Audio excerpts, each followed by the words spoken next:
మంచి కార్యక్రమాన్ని నా నియోజకవర్గం పార్వతీపురం మన్యం జిల్లా సీతంపేటలోని శ్రీ వెంకటేశ్వర స్వామి ఆలయ ప్రాంగణంలోని యోగా గురుజీ ధనుంజయ్ ఆధ్వర్యంలో యోగా ఆంధ్ర కేంద్ర కార్యక్రమాన్ని నిర్వహించారు. ఈ సందర్భంగా యోగా సాధకులు అంతర్జాతీయ యోగా దినోత్సవం ప్రోటోకాల్ ఆసనాలను సాధన చేయగా యోగా మాస్టర్ రామ్మోహన్ యోగా ప్రాముఖ్యత గురించి వివరించారు. కార్యక్రమంలోని ఋషి యోగా కేంద్ర సభ్యులు, ఆలయ ఈవోతో పాటు సిబ్బంది పాల్గొన్నారు.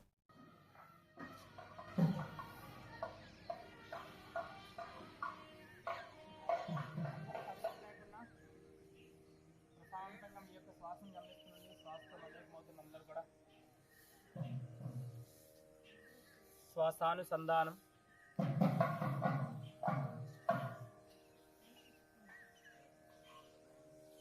నిశ్శబ్దంగా అందరూ కూడా హ్యాపీగా ధ్యాన సాధన కొనసాగించండి. అందరూ కూడా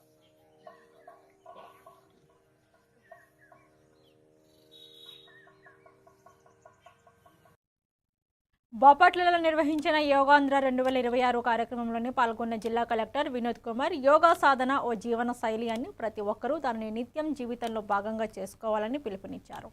ప్రతిరోజు యోగా చేయడం వల్ల శారీరక దృఢత్వంతో పాటు మానసిక ప్రశాంతత లభిస్తుందని పేర్కొన్నారు. నేటి ఒత్తిడితో కూడిన జీవన శైలిలో యోగా దివ్య ఔషధంలా పనిచేస్తుందని, ఆరోగ్యవంతమైన సమాజ నిర్మాణానికి యోగాను అందరూ అలవర్చుకోవాలని సూచించారు. సో అలాగే తర్వాత ప్రాణాయామం, కపాలం, సంకల్ప ప్రతిజ్ఞ, తర్వాత శాంతి పాఠం. దాంతో మనకి యోగా యొక్క అర్థం. లెఫ్ట్ హ్యాండ్ పామ్ గాల్లో